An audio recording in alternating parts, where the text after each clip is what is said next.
Well, I'll just put this in front of my. Oh, and we're live. They caught us. They caught us red-handed, Eli. Not really. I know. Shoot, we had our pants down. Nah, that's not appropriate, dude. I'm not with that. I'm not with that. I mean, no my one knows pants were up. Pants down here.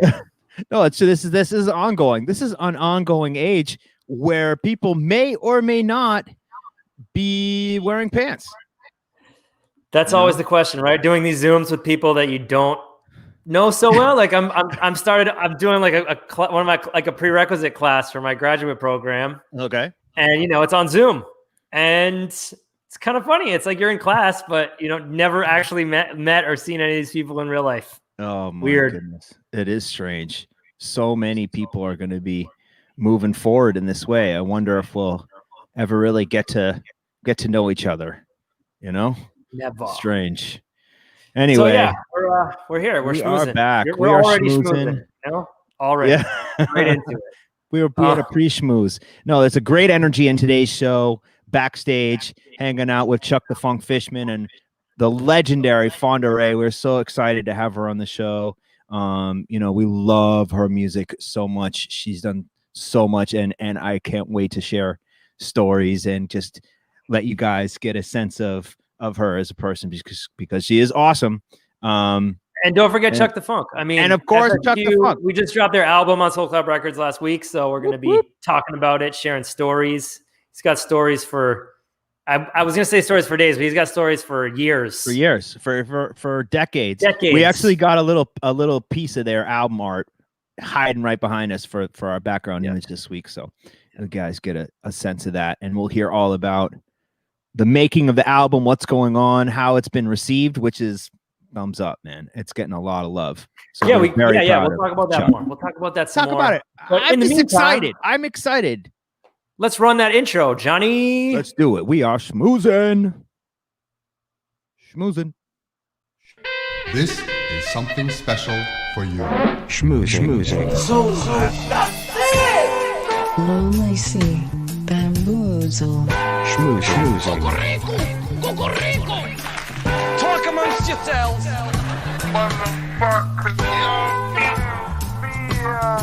Schmoozing.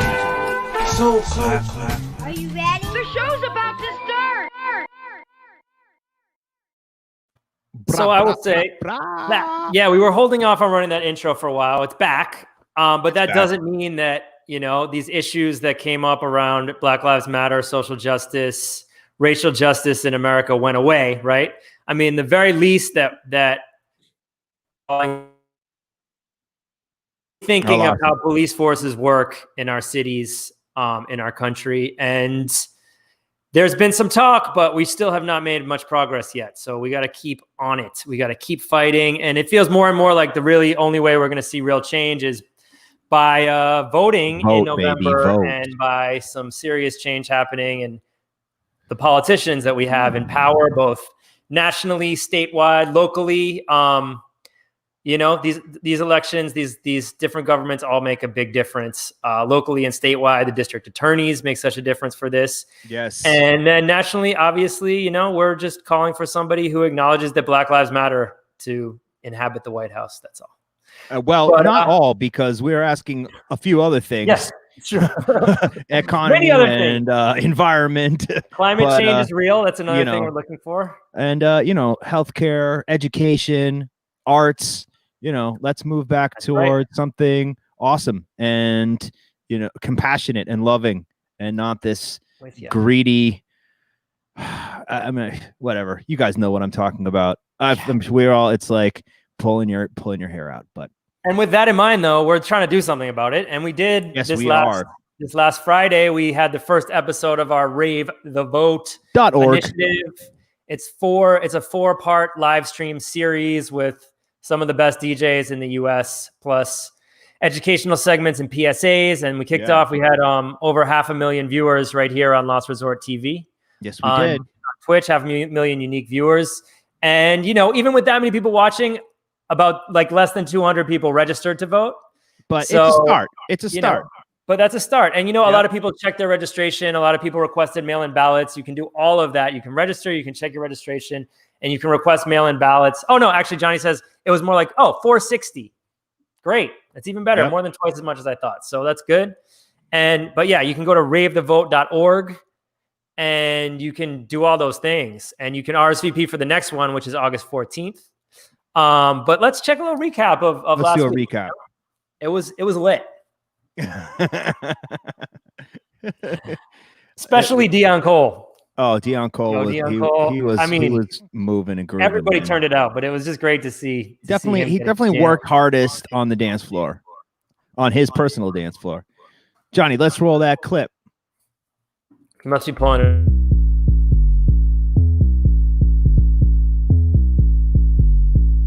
it. This is voter trivia with Miss Barbecue. That's me.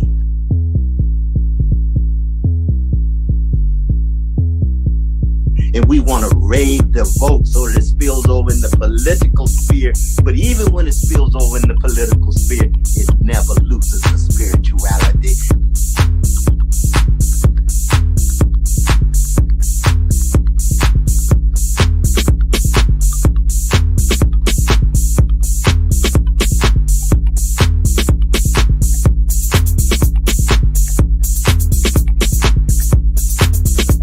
So remember, vote on November 3rd, register ahead of time, register to vote by mail if you can, and I'll see you in the booth.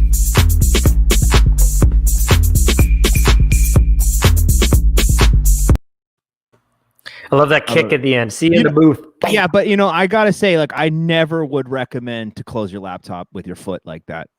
That's just dangerous to your screen. Unless you got the Apple Care, in which case, have at it. But those are some like rubber, those are some rubber platforms, like they weren't, it's not like kicking it with a hard shoe, it's like a cushion. It was firm. It was firm and intentional. No, that was great. And a big thank you to Strange Loop, who did some visuals for during our broadcast, as well as Mr. Danny from Miami. Danny from Miami. That looked so great. And thank you guys so much, because shout out to all the DJs. Spinning setup was insane, right? I know, right? I'm feeling it. And I was talking in the chat room about it. I think I figured out that is a Bozak that he's working on. Because I was looking on the Yuri, now it's looking at spacing and what is it? What is this thing? But that looks like a Bozak. And of course, we should get Paul from Bozak on one of these shows to talk about. That's a great idea. Bozak mixer. That's a great idea. Write it down. But yeah, so next episode is August 14th. And one of the DJs on that episode has Justin Martin, Sophie Tucker, Artelon, a bunch of other DJ Heather, one of my alts. I'm one of our shout out DJ Heather. She's the bomb. One of the DJs on there is DJ Dion, legendary booty house, ghetto tech house producer and DJ from Chicago. And I guess Dion suffered a series of mini strokes last week. And he is he's trying to raise some money to help for his medical bills. And also, obviously, all of us as DJs, as musicians, are already hurting right now without live shows. So I want to send a shout out to DJ Dion. You can go hit this crowdfunder for Dion. I think if you just search DJ Dion crowdfunder, it'll come up and you can support. He's donating his time, obviously, for Rave the Vote next month. So, he supports the cause. Like so many DJs have been doing these charity streams, and DJ in need, we got to come through for. And that also, it's ridiculous. And we've spoken about this before. It's ridiculous that we still, have to do crowdfunders when DJs and musicians and artists, end up with health problems. One, it's crazy that there's no universal health care in the US that will cover these things. But two, it's crazy there's no safety net that we've set up, in our industry in order to take care of DJs and artists who maybe fall in hard times via health problems. So this is something we're working on.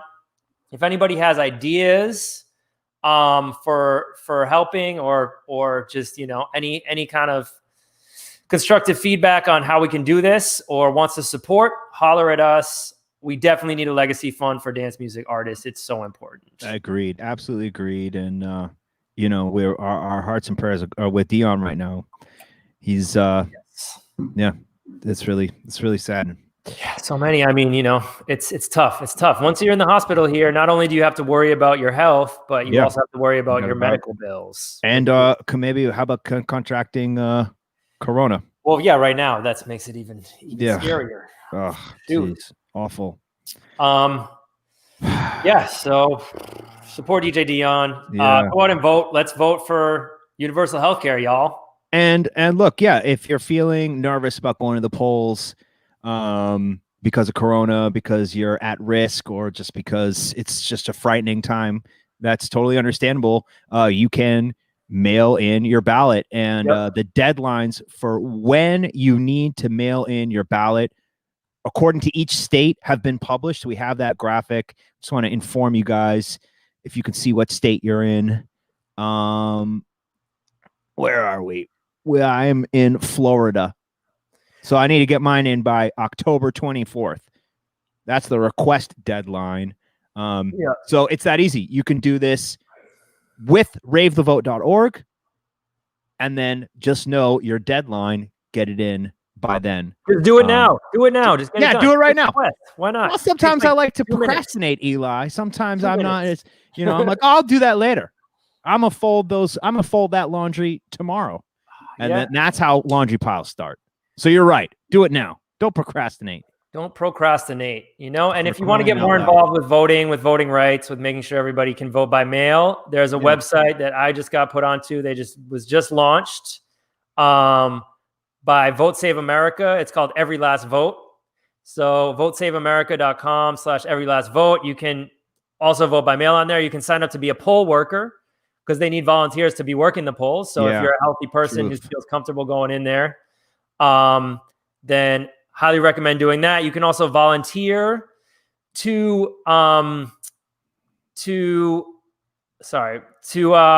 vote for voter protection. So you basically go down there and you make sure that they're not closing polling places earlier. They're not asking for ID or anything that they're not supposed to be asking for, and making sure that everybody who wants to vote can vote, because it's a right we all have fundamentally. I would love to hear some stories from the field, from at the polls where people who had volunteered ran into some sort of suppression, and how they dealt with that. Because I wonder what the strategy would be. What if you get someone that's there's so many different ways that voter suppression happens. By purging the rolls, so people's names disappear from the rolls right before, by disenfranchising felons, even when they've done their time and come out of jail, by closing polling places, like happened in Georgia during the primary last month.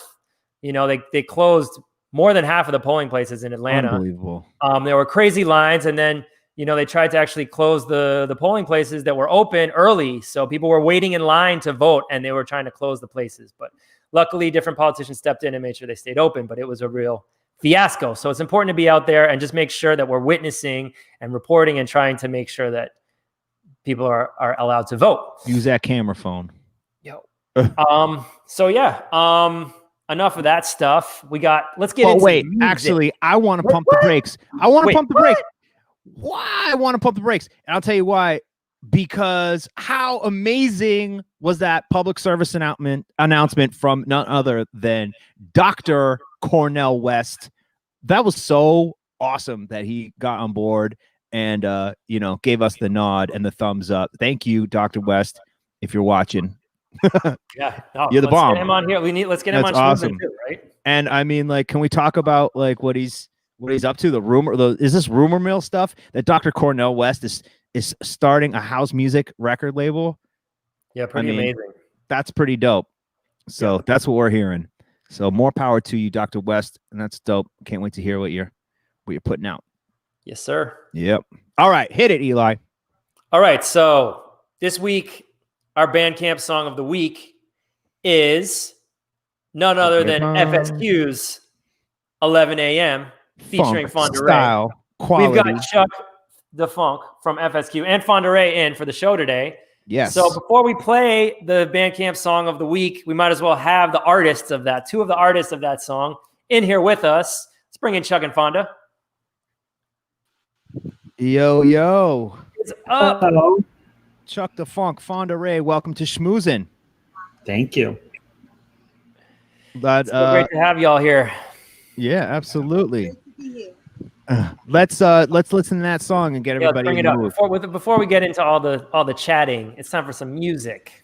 Yep. In the schmoozing. In the schmoozing. Yep. So this is our Bandcamp song of the week, and actually very cool day today because Bandcamp, certified the FSQ album as an album of the. It is day? it is Bandcamp album of the day today. Album of the day. Bandcamp album of the day on Bandcamp today. Yeah, we didn't do that. They did that. So thank you, Bandcamp. We love and we love thank you, Bandcamp Chuck 'cause- and Fonda.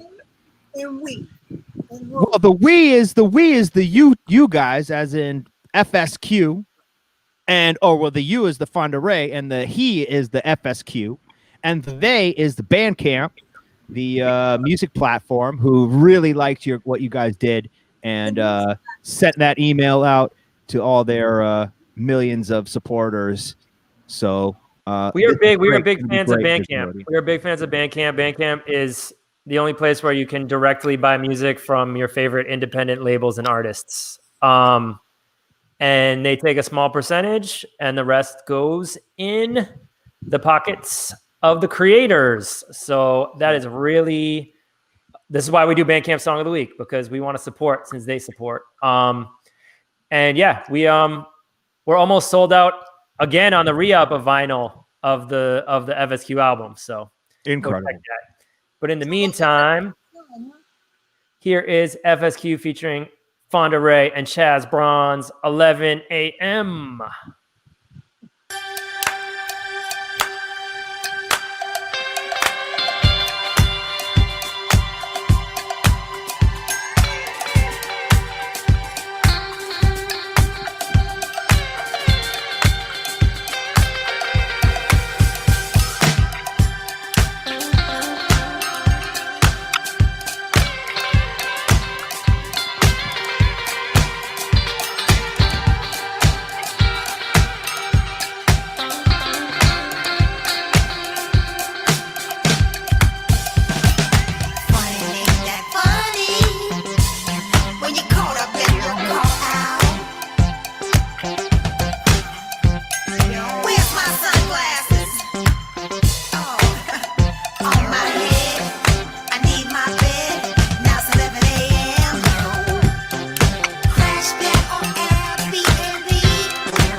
Chaz Bron's guitar sounds great. Actually, that's Hey, Billy Johnny. Bass on this part. Oh, it's Billy. It was a Billy. Can we, Yeah, can we Billy turn Bass down the music a little bit? I'll tell you when Chaz. I'll tell you when Chaz comes. Oh, it's a tidbit. Hey.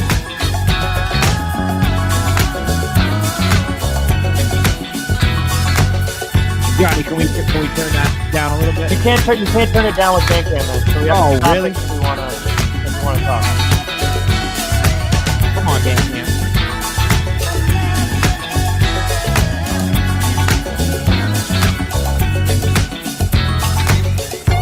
This is Chaz right here.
Yes. Epic. It's an epic FSQ. journey. That's the vinyl version. That's the vinyl version. The digital version's 2 minutes extra longer. Ooh. Extra long. What a monster. Such a Yes. cool track. And I ignorantly went and said, oh, great guitar playing from Chaz Bronze, but that was actually the style of the unmistakable style of Billy Bass Nelson, original Funkadelic. He's all over this album as he participates so much with the FSQ material. So really, really great stuff. And big shout to Billy. We love you, Billy. You're the man. And it so really you gives learned this like such a unique sound that you've been able to capture with the group, and having that Billy Bass touch really connects it to the roots. Yeah, to something I learned in the process of doing an album is you can only have so many guest musicians listed in the track title. So we have Fonda Rae, and Fonda, you were amazing on that. And we had Billy Bass Nelson playing bass and guitars. But the reason why I gave Chaz Bronze a feature on it was he does this 2-minute solo that's just amazing. And what's so incredible, Fonda, is you were reacting to Chaz's guitar solo you do like this scat thing that's amazing. I don't know what to say. Fonda, we can't hear you. Can you get a little closer to the I don't know mic? what to say. I just you know. Well, let's talk about how that collaboration happened. I mean, Yeah, before, exactly. like, there's a bit there. We have a big picture that we gotta rewind so we can see the whole picture. But first, since we're zoomed in right now, let's talk about Fonda, how you and Chuck connected on this record. Well, I think I did that other record for you for the City Life. No, okay. So let me And then just after jump. I did that, I think you wanted to do that, right? Well, no, there's two things happening here. One, it just happens to be the week before Fonda came in to sing on 11 a.m. She was in at Morgan's studio working with Jay Kriv on Escort's City Life. Right. So, right. Same studio, different band. Same studios, different They band. are two different. Okay. But same producer, Morgan Wiley. Morgan Wiley was there, or same engineered both of those records, correct? Yes. Yeah. So this all briefly, and you can jump in on this too, Fonda, is two things. One, I got to give a huge shout out to hip hop legend, amazing drummer, radio host, music video host. He used to host a New York City music video show. I think it was called like Music Box. And that is the one and only, the legendary radio host, Bobby Simmons, the drummer from Stetsasonic. Because if Bobby Simmons had not had an attentive ear, this would have never happened. Bobby is like Fonda's manager. He's an incredible hype man. He's an amazing, just gentle soul. He actually had got hit by a car recently. He's been on the mend. He's such a fighter. He's been fighting his way back.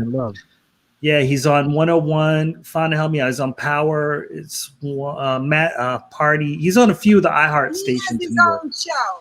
He has his own show, Bobby Simmons show. I mean, I never looked at everything else behind it. All I know is he has his own show called Bobby Simmons. Yeah, he's on Power 105 and Party 101.9.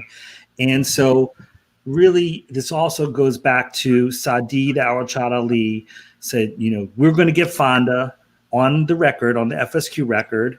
And he introduced me to Fonda at your show at La Marina on Dickman Street up on the river, Hudson River up there. And Fonda came out and I made the connection there, but I had to get to Bobby to help Bobby bring Fonda in the studio. And it was Saadi's wish to get Fonda. And after Saadi passed, I made sure that happened. And I had this perfect song for Fonda about coming home from an after party. And she sung it so wonderfully. And it just happened to be that when I told Bobby where the studio was, he was like, all right, bet. I've already been over to that studio. And it was just like within a couple of weeks of each other. So. Mm-hmm. And I just want to go a little further. When you say it was Saadi's wishes, that is an understatement. Saadi was obsessed with getting you on the record, Fonda. We would sit in my apartment because he would come to New York and he got kicked out of Chuck's place. Chuck's wife was not having it. She's like, Saadi's not staying here. So he'd come and stay with me in Williamsburg, and he would sit there and we'd look at me and be like, Charlie, we're gonna get Fonda. And he actually brought me to meet you the night of it. This was a big Red Bull music Academy celebration of Patrick Adams, who, if you don't know, check him out. He is behind so many classic records, either under Patrick Adams, Cloud One. At the with all them balloons. Yes, that was up. Yeah, it was. You were there, and Leroy Burgess was there. Yeah, Leroy and Don Tallman was there, and Morgan Wiley performed in the group, as well as Morgan Geist from Metro Area, Kelly Porler Quartet. This was, I'm not even listing half of the people that were there. This was such a night of music and of legendary, like Red Bull. I gotta tip my hat. Say what? You like the balloons? I love the balloons and everything. I just remember those balloon clouds. I remember Saadi taking us backstage to meet you, and you were chilling, and Leroy was there, and Leroy was in good spirits, and never met him before. He just came over and gave me this big hug and sort of headbutted me. He was like, bah! He gave you a headbutt? Say what? He gave you a headbutt? Yeah, it was a loving, friendly, festive. I think he was very excited at the performance. It was such a cool performance. He was in a great mood, and he just gave me this headbutt. I've got those photos. I'm such a jerk. I should have had those ready to share. There's Sadi. There is we had to bring him shout up. out rocking the Soul Clap Records, the old school Soul Clap Records T-shirt. So Yep. we miss you, Sadi, man. Jeez. Yeah, man. But what an accomplishment this record, you know. Yeah, well, I mean, so let's rewind. Like Sadi and you know. Well, sorry. Go ahead. You go ahead first, Fonda, and then I'm gonna rewind. No, I was just saying that I met him with his uncle at a concert that they played until they pulled the plug on him that night. Oh my goodness. I first met Sadi, but we just became friends. You know what I mean? Like we would call each other. We just became friends. Like we knew each other all the time. You know. That's cool, man. Yeah. And it's just crazy that he just checked out like that. Oh man. Yeah, too soon. Way too soon. It's really sad, man. It was it's been a really big blow, you know. Yeah. And I know that when I talk to Chuck, you know, not a day goes by. So yeah, I mean, it's a tough loss. It really is. But I mean, so what I want to go for it, man. No, I was just gonna say, let's go. I want to hear about FSQ. You can't say you go ahead and then you start talking, man. You gotta pick which side you're on. At the same time, it's like Jinx. You go ahead. All right, you go ahead. All right, let's talk. Let's say it at the same time. No, I want to say who is FSQ. Right, that's what I was gonna say too. And but because we gotta go, who came first? Who is Fonda Rae? You know, can we get into that? Who is Fonda Rae? Who is Fonda Rae? I mean, could you, Chuck? You are such a master of music history. I could give my version, but can you go in depth real quick? I'm just another human being. I mean, just likes music. That's all, you know. I don't know. I never was into the fame vanity thing. I guess maybe that's why it remained to be underground. I just like music. You know, I'm not too much for money. You know, I seen people like with money. I seen them turn into this like demon, and I just always had a thing against money. I don't know what that is. I don't like money. I don't like money. A lot of people say, "Oh, I want money," you know, and they talk about money, but it's a spell. We're under a spell. Amen. I'm sorry, I went somewhere else, but it's okay. Yeah. I mean, sure. Well. You're very humble, Fonda, because your voice has played such an important role in all of our lives and in so many people's lives. And yeah, let's Chuck, break it down. Well, I mean, I'm not good at connecting the threads sometimes. Like I didn't know that George Clinton was in Parliament Funkadelic for like 3 years. I was buying George Clinton records. I didn't know what Parliament Funkadelic was. And it's the same kind of thing with Fonda, where I knew Over Like a Fat Rat. But I didn't know that because it has Fonda's name on it. Touch Me. I grew up with that song because it was popular days. That used to be on the radio all the time. And it was Fonda's. Then I'm getting into like Kid Creole and the Coconuts. And I didn't really realize that Fonda, there's a couple songs that Fonda, your voice just, it's unique and it's beautiful. And you can do this thing where you talk and sing. And so there's two songs. One is called Maladie d'Amour, which is on Kid Creole and the Coconuts. It's been remastered, 40-year anniversary of the album because it came out in 1980. It's called Off the Coast of Me, and it's been remastered. Fonda, and I can hear the details in your voice in a way that we've never been able to hear it before.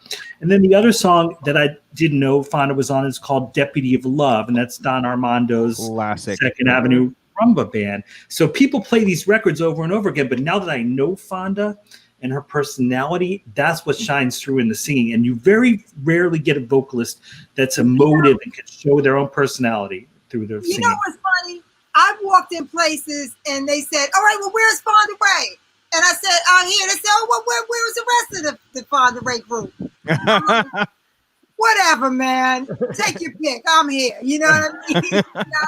Like sometimes people have thought that maybe I'm a group. I mean, like I said, I've been underground, you know. So and that's fine with me. That way I can go in the thrift shop and not have to worry about somebody knowing who I am. I feel that. It's just music to me. I'm not the greatest singer in the world. I'm not the worst singer. I like to feel with whatever I do. And it's just, it's got everything is God given, including food. And it's nothing all that more special than anything else to me. You know what I mean? And maybe somebody else, but it's just like, you might be a good cook.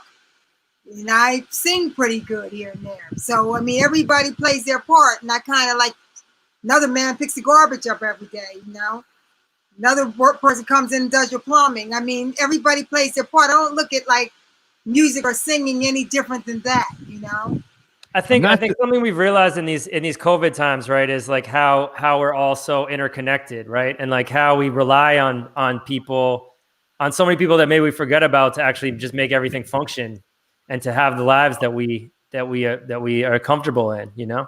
We don't pay attention to their importance, I don't think. Yeah. Because like if the garbage man never came to pick up the garbage, I'd be totally upset. We'd be toast. We'd have rats running everywhere, all over us. Oh, that's what Over Like a Fat Rat was all about. Oh. No. Over Like a Fat Rat is a saying, like you're getting over, you're a mafia person, you're getting your due. Oh. You're getting your paper. You're getting over like a fat rat. It wasn't about letting the garbage man get an opportunity to sing on a hit record. You know, it's funny. I talk about the garbage man. I think he's a little mad at me right now because he's been asking me for when you gonna give me a CD of that Over Like a Fat Rat? I'm like, come on. You're gonna give me a CD. CDs anymore? Go online and listen. I don't know no backup use, but yet he got a phone. So I think he's mad. He started throwing my garbage. You know, oh, come on. I called one day, said, look, I pay my taxes like everybody else. Why am I getting this thing thrown like this? So, I don't know if he's mad at me because I didn't give him a CD. I said, when I do my new thing, I'll give you that for free. But I don't know. People are weird. I don't know what they think. You know, people think because this is what it is. People think because you do entertainment or that you sing or you're into some kind of entertainment in the music industry that you don't go to the bathroom. Okay. That's yeah, you know, we're all humans. We are all humans. Beyonce never took a crap in her life. Pretty sure we all pee one of two ways. That's either standing up or sitting down. I mean, it boils down to that. Wait, but I got a question. How they put people on pedestals in the music industry. Fonda, you got one of those garbage men that come with a truck? The truck just squeezes the garbage can and pulls it up like that? Or you got one where the guys actually old school throw it in there? Do you ever see that? Up, and you don't want to be in front or back of that big machine. That lifts up. It's not the thing from the side that's like. That's what we have up here. We actually have to pay for our garbage up here. It's not done by the city. I have to pay for my garbage here. Yep. That's so you guys are both upstate, huh? Money any bad? Is my money not good? No, that's good. Not only do you have to pay, you also have to give them CDs. You got to give them CDs if you want that garbage picked up. Well, I guess what I was insinuating was, about garbage all over the place. Sometimes the guy that comes by my place with the thing, it's like the big arm that comes out the side, and that thing will just squeeze the trash can and break the lid right off, and then turn the thing upside down, and the garbage flying all over the place. It's like robots gone wild or something. Yeah. It's a mess. But I mean, can imagine it being a job. That's just somebody's doing all. He's driving the truck and doing the thing. It's a lot. So respect garbage guys. Thank you. I mean, I'm gonna stop. I have another story about garbage. Let's stop the garbage talk. Why? This is great. We're schmoozing. Much more importantly, listen, the whole world is garbage right now. The whole world is garbage. The whole world is garbage. The whole judicial system is garbage. Amen. People aren't loyal, they're garbage. I mean, everything is just going down the drain. My morals been garbage. I mean, what you gonna do? The whole world is ghetto. Well, we need a garbage man or a garbage woman. We need somebody to take out that trash right about now. Take out the trash. I'm escaping into Fonda Rae records. That's how I avoid the garbage. I listen to Melody Del More a million times. I listen to Deputy Love. I listen to Over Like a Fat Rat, which, by the way, you mentioned Leroy Burgess, right?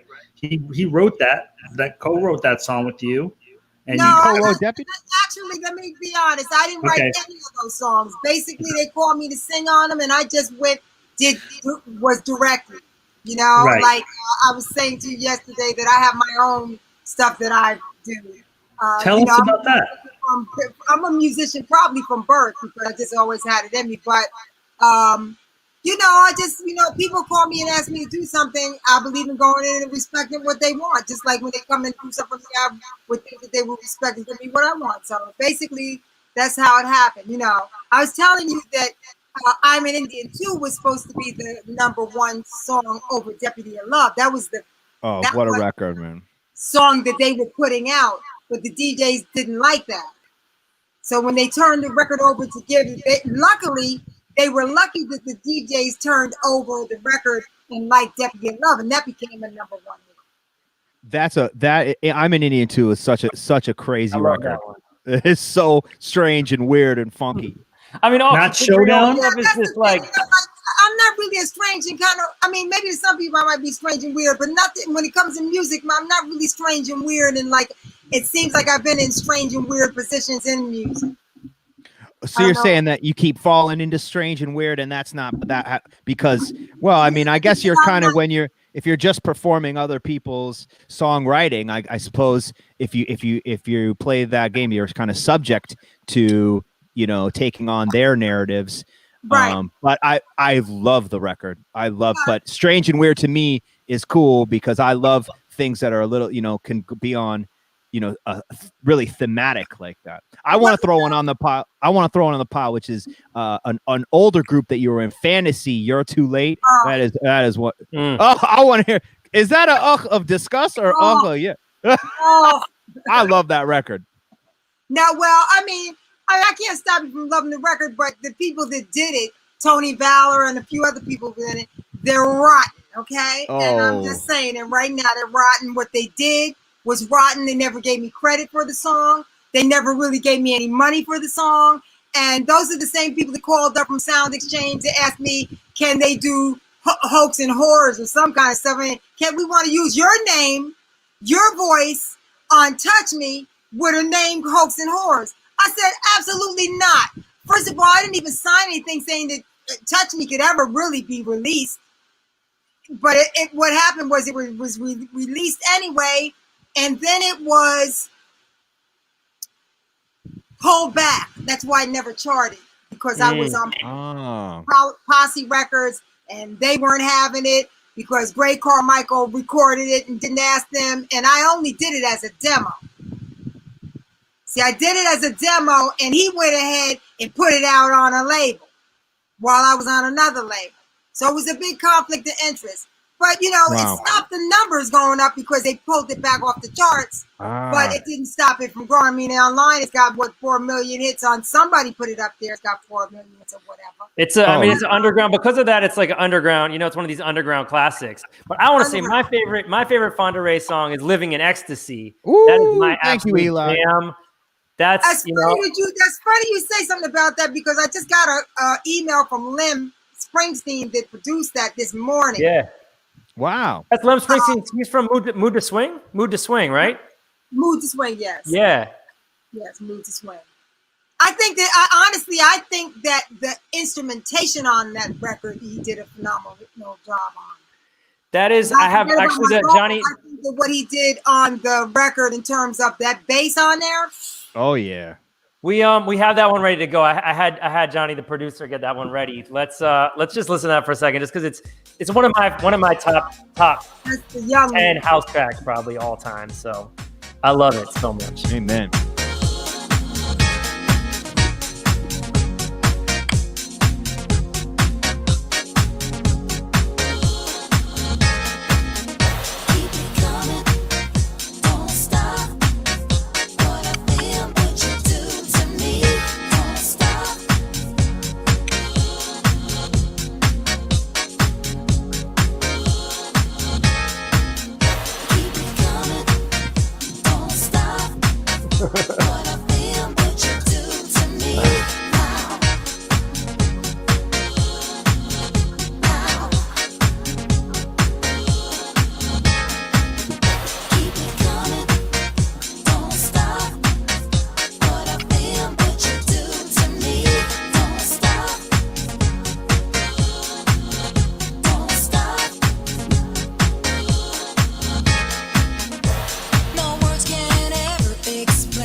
What a tune, man.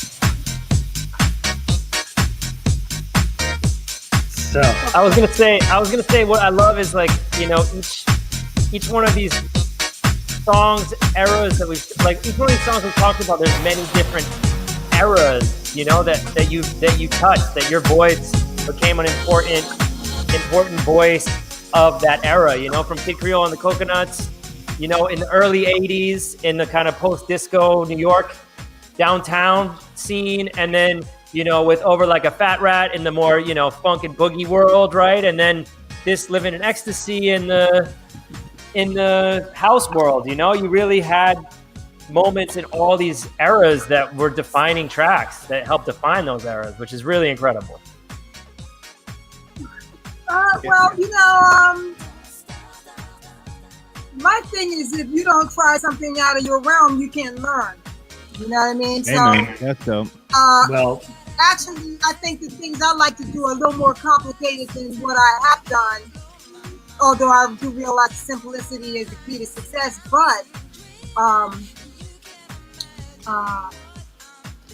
well, I want to just interject and say, Fonda, we are here to help you with the music that you have ready today. And Fonda was talking to me a little bit about that earlier. So Fonda, tell us about the songs you're working on now. We're happy to help you bring them to fruition. I think you're gonna love it, honestly. It's there's a few different things. You know, I got a song I'm working on called In My Hood, which is about basically world love. You know, like in your hood should be love. You know what I mean? Wherever your hood is, and how people cook out in the hood, and you know, somebody smelling something good in the hood because somebody's grandmama's cooking something next door. And I mean, everybody has a neighborhood like that.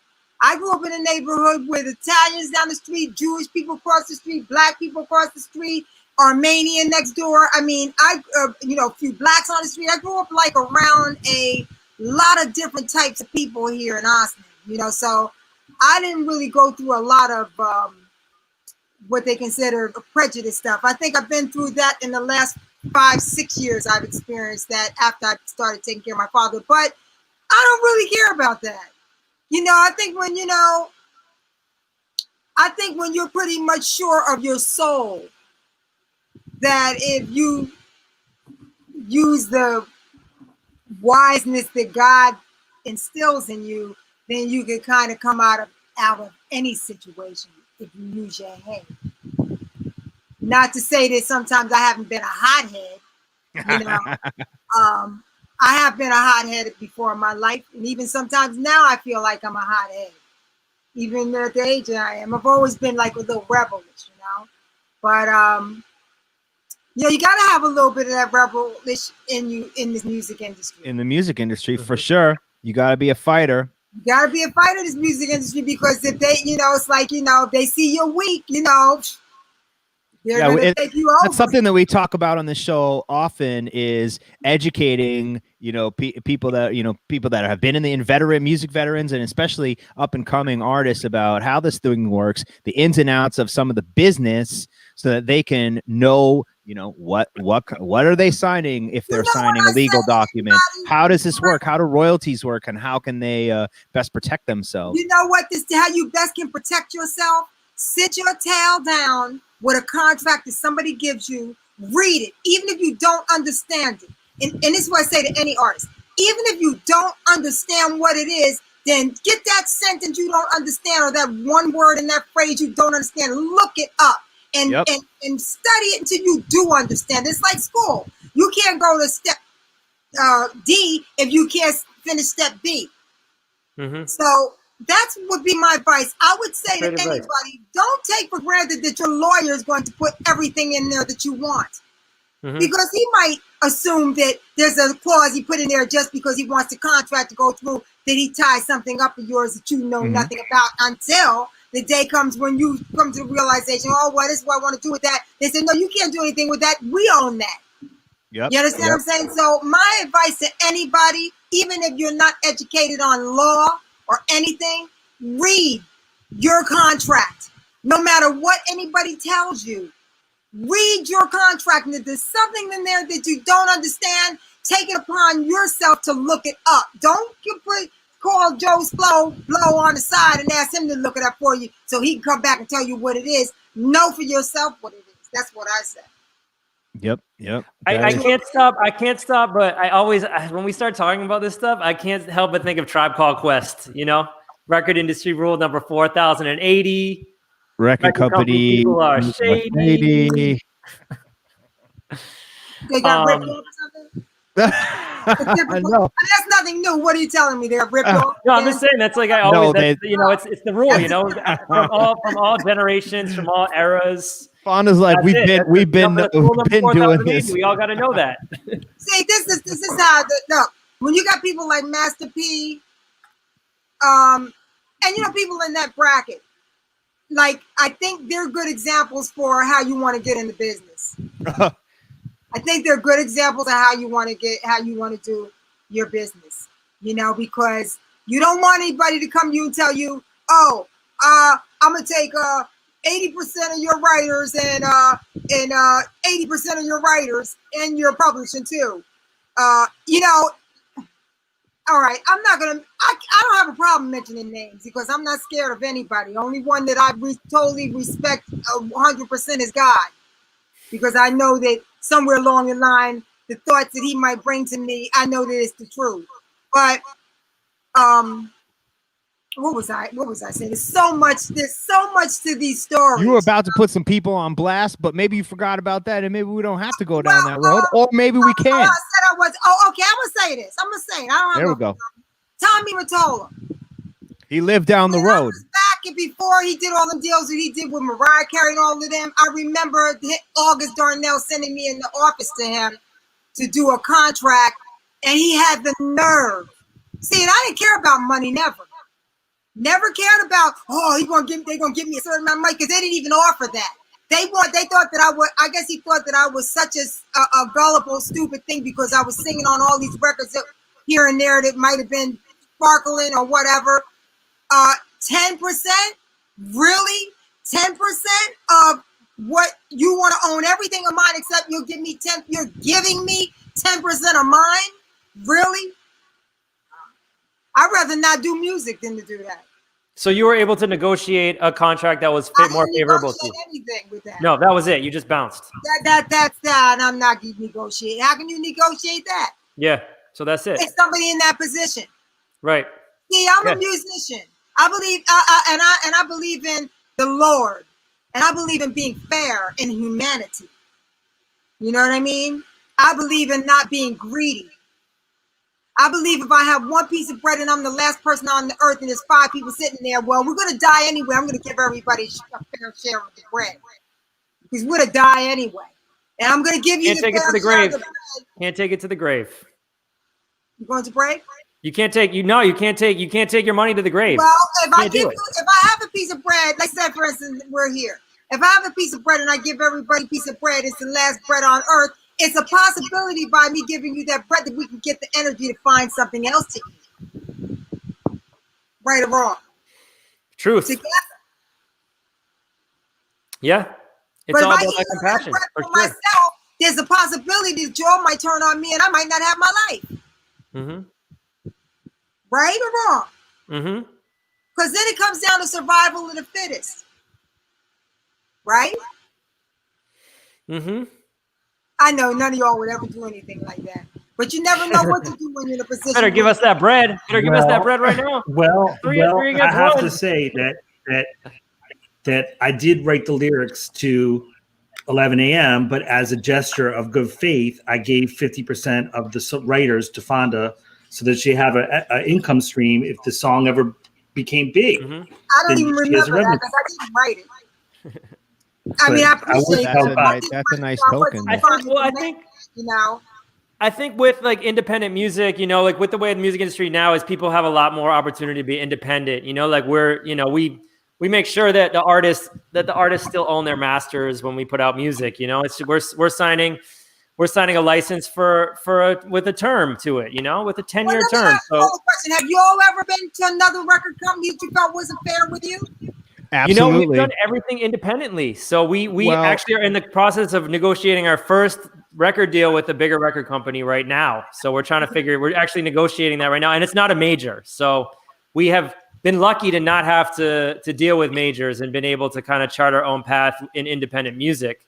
But we're also lucky, I think, to be able to have the opportunity to work with a slightly bigger label than our own right now that has those resources and those ideas, but also is run by artists and is also, you know, I believe, you know, fair as we negotiate this contract. But still, you know, you have to really be on top of it, no matter who you're dealing with. I agree that advice of reading every contract. Early in our career, there was a contract. You know, it wasn't a big deal, but there was a contract we signed for a publishing deal that ended up biting us in the ass because we didn't read through the whole thing. We trusted somebody else to read through it. That's true. I have an experience with one of my solo records that you know, there was an offer made by a label that is established. It's not a major, but it is well established, and the terms of it were they were in perpetuity, and it basically meant giving over everything, the master. And I work with a really talented songwriter, and I couldn't do it. It might have meant more promotion for the record, and which would have been great, but I just couldn't do it for just purely based on it is not fair for the songwriter of that song to be attached to a legal document like that. You know, they just morals. It was more, Well, morality is, you know, that's you know, another topic that we speak about in the music industry. Morals in the music industry and entertainment. Well, I'd like to think, Fonda, that maybe we can work and back each other up and love each other and support each other and we aim very high to treat our artists fairly with our label and you know, we personally have operated a lot of handshake deals with the people that we've worked with, and we've had a good experience with that. But that is something we talk about often on the show. Empowering artists, empowering, you know, young artists to be able to have their own labels, have their own music, I think is really important, especially now as we see in dance music, you know, is that ownership and that leadership from Black artists, from younger Black artists, is something that's been missing in dance music. And therefore maybe the path has gone way off supporting the history of the music and supporting the new generation of younger Black artists, even though the music is obviously coming from that foundation in the US. So this is something that we're trying to support. You know, like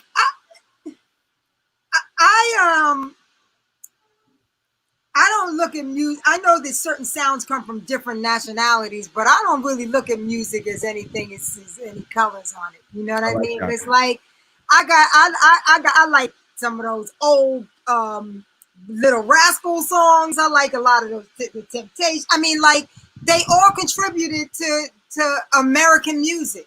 You know, I don't really I can't look at music like on a I guess a black and white level either, because I'm got so many different DNAs in my tail. You know, like I looked on, my sister went and took a DNA test and she brought it over here, and I looked down on it. I wasn't trying to really look at it because I was a little disturbed by what we were going through, but I saw at least from anywhere from 8 to 10 things on there over. Wow. And 3 of those things that struck me on there that my eyes were able to see on there, which was weird to me amongst all the other stuff that was on there, was Nigerian, Congo. There was a lot of European stuff on there. And then there was Jew. And I didn't understand that because my mother was a Jehovah's Witness, and they always talked as if that wasn't a DNA, and that was weird to me. Remember I talked to you about that before? To me or to Chuck? So, you know, like Yeah. I don't really give a crap really about race no more. I'm tired. I know that this thing is happening here there is prejudice out here, but you know what? I think that once it's like, let's go into the spiritual world. They say if you got demons around you in the spiritual world, if you give them notice that they're around, they're gonna haunt you. But if you say, you better get on out of my face and you ain't got no power here, then they're gonna leave you alone. It's the same thing with anything else. If you don't, it's like a cat. I'll use a cat as a great example. I knew the cats were the demons. For anything it doesn't want to do. I don't know what that is. But you can say, come here, kitty. And if they don't want this, just look at you. Am I right or wrong? I mean, cats are mysterious. It's hard to pin them down, But I I suppose the demons are too. Yes. I would say that I think that collectively these demons have been haunting all of us for a long time. You need some Nag Champa, dude. You there need has some to be sage. collective action in order to work on getting these demons to leave us alone. I think that's where maybe we're at right now. We're talking about What's the up? spiritual world where the Bible says we're not fighting against principalities in the physical world. We're fighting against them in the principalities in the spiritual world. I don't think people understand that. Yeah. Which means, from my study, which I'm not no scholar or nothing, but I do study a lot of things. To me means, I'll give you a good example. If you find $1 million in a bag, and you kind of know where it comes from, you got two choices when nobody's looking at you. You can take that bag and say, I don't care. They would do the same thing to me. I'm taking that bag and I'm taking that money and I'm going to have me a good time. Or you can say, you know what? That's not my money. I'm going to give it back to the person I know it belongs to. I'm going to do the right thing. You got two choices. Well, I mean, I would hope that we all have an opportunity for this hypothetical situation because finding bags of money, that's fortuitous. Did you hear me? I said, if you know whose it is. Well, yeah, I mean, that's... If you don't know whose it is, it's fine. Just keepers, losers, weepers. Right or wrong? I mean, who are you going to turn it into? Whose it is, but if you know whose it is, then there's a problem there if you don't return it. Right or wrong? Yeah. I mean, this is a great moral test and a great ethical test. It's so hard to tell. It's so hard to tell but I mean, clearly the right thing to do is to return the. You're saying you keep that money? I'm not saying I'd keep that money. I'm saying that I can't. That I might. Can I get like 10 grand out of that? That's $1 million, Fonda. That's a lot of money. It's a lot of cash too. Temptation. Money is the root of all evil. The root of all evil. It's true. We are born into sin. Temptation. When you see a woman that's hot as hell, the first thing you want to do, let's be for real, is get with her. Maybe. Temptation. But you got to stop and use your head. Yep. I might want to get with her, but if I get with her, then you can't sleep at night. How are you going to sleep at night? Like? What is she like? Am I sleeping with the enemy? Oh, most likely. We're an equal opportunity show, so we're gonna have to say woman, man, or gender neutral, or frog, or queer, or however they identify themselves, or a pug. Shout out to Betty the Pug, making her schmoozing debut. Betty the Pug. Yeah, I want to. She's gonna bark. We have Chuck sitting here. We need to rewind. We need to talk a little bit about FSQ here. Yes, please. It's such a great story, right? How FSQ came together. Chuck is the mastermind, but so many different people, different minds, different voices, different musicians have been a part of this journey. So Chuck, let's just tell us a little bit about yourself, how you started FSQ, and how we got here to the debut album, which took a decade to release. Correct? Maybe you can also do a personnel roll call, so all members of FSQ are shouted out. All right, I'm going to give you the first thing and then the second thing you asked for. The first thing is all the way back to we didn't have internet as kids growing up. We had walking tune from school, Sam Goody, Strawberries, 3rd Street Jazz and Rock, and Sound of Market in Philadelphia. So the babysitter was the record store, and you would pick out the records based on the cover art. So I would like, oh, this yellow album, they're a Swiss electronic duo. That looks cool. I'm going to get that. And then you hoped it sounded good. You didn't even get to sample the record. So I grew up on this steady diet of music. And to Fonda's point about the time when Fonda was out, the genre tags weren't around. Genres weren't a thing. If a record was good, it's like Larry Levan, The Paradise Garage. If a record was good, it got played. It didn't matter if it was a new wave record or R&B record or early hip hop record or proto house record. It just got played. So this was the kind of era of music that I was raised on. And hopefully, let me hold this dog because she's gonna bark. So that was the era. That's the era of music I was raised on, and those records that that Fonda's on. And so that gave me a real musical idea. And I made my father go buy me a Roland Juno 6. It's actually sitting right here. Roland Juno 6 for my bar mitzvah, and a Yamaha 4-track. It's pronounced Yamaka. Yeah. And I made my first records at 13. That was a Jewish joke, Fonda. I made a record. I'm going to get to the whole story, but the bottom line is I was deep into music. I made my first record at 13 called Sick of It. My second record at 15 was called Get Stuffed because I like to eat. And yeah, I like to eat. And I really had this musical idea, but nobody encouraged me to go learn the music business or make music. So fast forward to college. I was super into funk. I met George Clinton. I told George Clinton I was going to go perform with him. And this is a true story, folks. I annoyed the heck out of George Clinton until they let me play and sing with him. And that's how I met Sadi. And Sadi and I and Billy Bass Nelson, who was the bass player from Funkadelic, and Gabe Gonzalez is a drummer. And who else was with it? George's son, Trey Lude. The five of us would drive to every show. And we were like the sag wagon, when you're in the truck following the tour. But we were always first at every gig. We got all the food. We got all the best hotel rooms. And when I did that for 4 years. You got stuffed. Yeah. And so just to get back to FSQ, I was playing, singing. What? He was the backup dancer. Yeah, Chuck was like you were managing and playing with him? No, I was not managing. I couldn't manage my own damn self. Okay.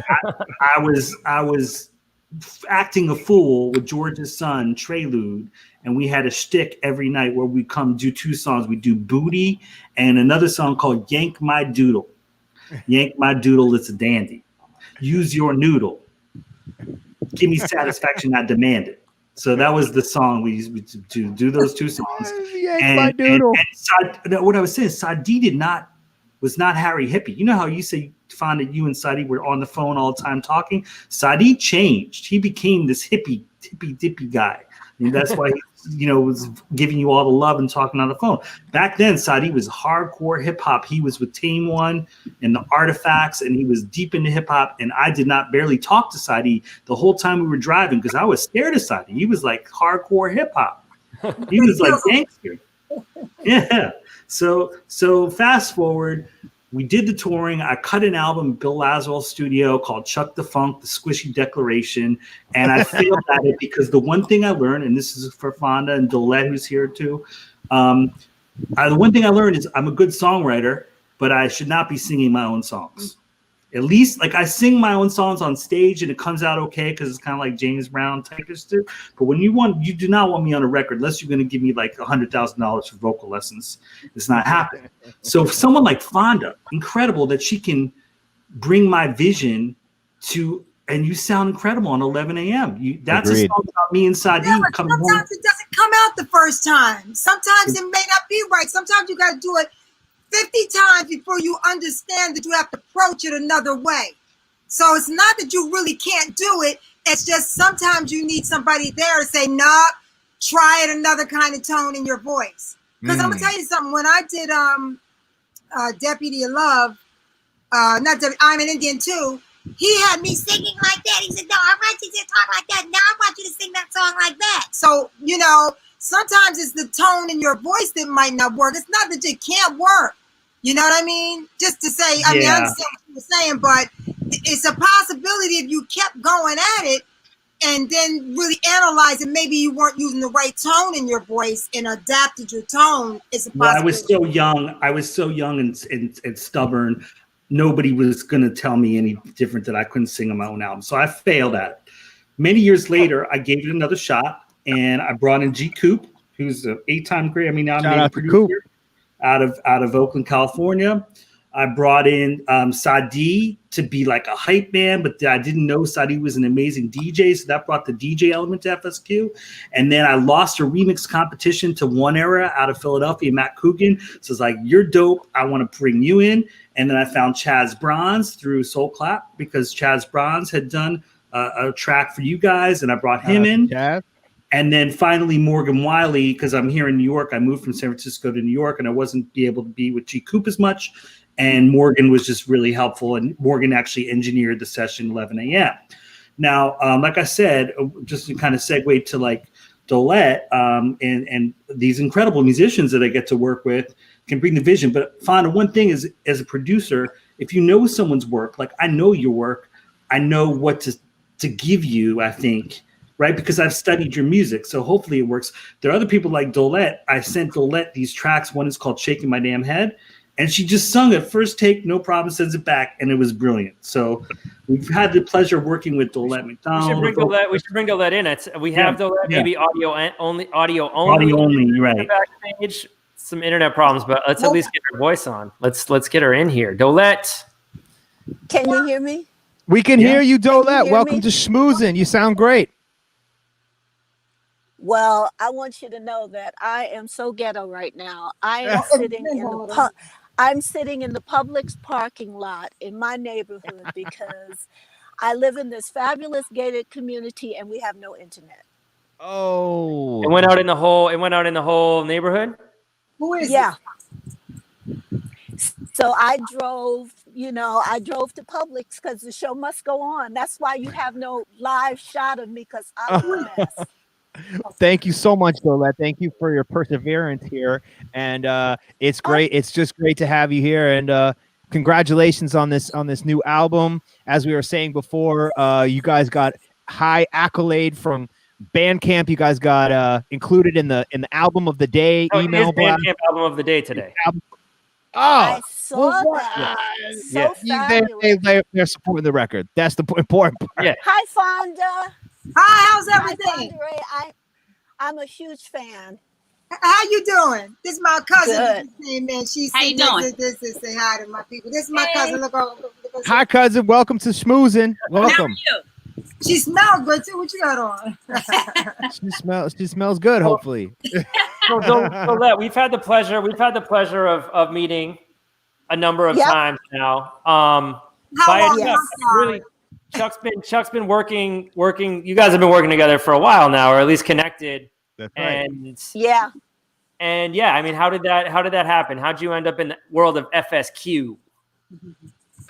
Well, Chuck, I think it was an instant message or a private message on Facebook the first time.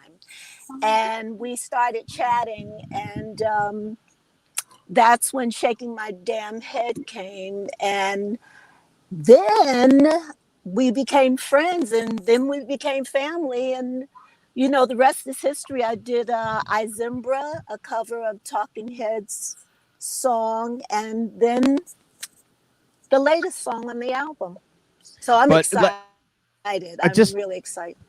To take a step back, like, you didn't just do a cover of Izimbra. You are the original backup vocalist on Talking Heads' Izimbra. So you re-sang your song. This is your song, as far as we're concerned. And just for people that don't know, Dolette's credits go deep. She is like the definition of, you know, when they say 20 feet from stardom, although she is a star in her own right. But she has sang alongside the Rolling Stones, Talking Heads, The Police, David Byrne's solo project, Sting's solo project, Laurie Anderson. What you said, Steve? I saw Steve Winwood on the list. I mean, wow, what a roster of incredible talent. Hey, and I've Charlie, been just blessed. Yeah, come on, school me. With Dolette saying that she's a fan of Fonda, I was trying to figure out if the two of them ever intersected, but I do know both of you guys recorded at Blank Tapes at times. Yes. So there could have been a little bit of overlap there somewhere. Mm-hmm. What was Blank Tapes? Blank Tapes was a studio in New York? Yeah, tell us either one of you tell us about Blank Tapes. Blank Tapes was the happening studio at the time that I was there working at, and Butch Jones was the engineer du jour. I worked with him on just about everything. I worked with him with the Talking Heads. I worked with him on a project with Chris Stein from Blondie once. He was just great. And the Extra Special, he engineered that as well, that solo thing that I did. So it was great. It was a great time. I spent many hours at that place. I think Over Like a Fat Rat was made at Blank Tapes, right, Fonda? I'm not sure. I know I sang. This is where I study too much. I believe I sang Over Like a Fat Rat down at Vanguard Records, if I'm not mistaken. I've done other stuff in Blank Tapes, like with August Darnell. He used Blank Tapes a lot for the stuff that he did. But from my recollection, whatever the word is right now, because I'm kind of numb in the head from life, not anything else. It was I sang at Vanguard Records, that I can remember. It was done in Vanguard Studios. I got a question. Sorry, go ahead, Dolette. No, I just wanted to give a shout out to Bob Blank, the owner of Blank Tapes. He was amazing because, we spent so much time there. It was ridiculous. It was just open 24 hours a day, and it was a great place to be, and they treated you well. So I just want to give a shout out to Bob. For sure. Shout out to you mentioned Extra Special that was recorded there, which is, I talked about we played one of my favorites, or my favorite Fonda Rae song with an Ecstacy, my favorite Dolette song, and one of your few actual solo records was Extra Special, right? So I got that ready to roll. Yeah. I want to run that one so listeners and viewers can hear that one. Johnny, you want to hit that Extra Special video?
I love that top line. So good.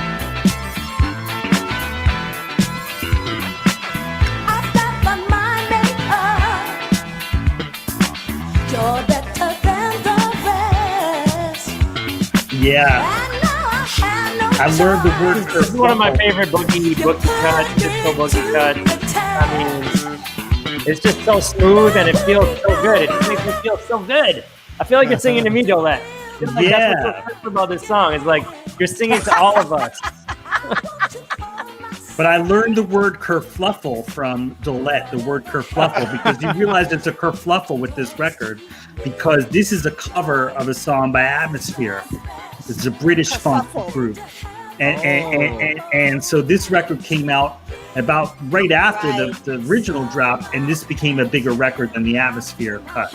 I actually think it's a better production, and Dolette sings it amazingly. So I kind of I kind of like that because the British are so, it's so common for them to be doing a cover of an American artist and having that record go and really reach for the stars. But it's nice this is refreshing to have the vice versa.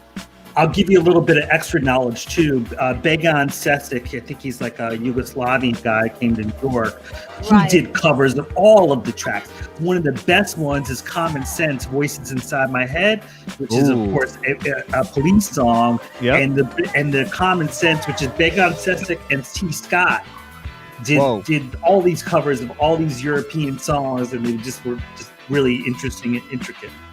Where's Began Sesic at right now? That's my question. He's on my Facebook page. That's how I find these people. That's how I got Dolette. I just kept messaging Dolette. I have a record for you. Come on, Dolette. You're one of my favorites. He's in Brooklyn right now. He lives in Brooklyn. Yeah.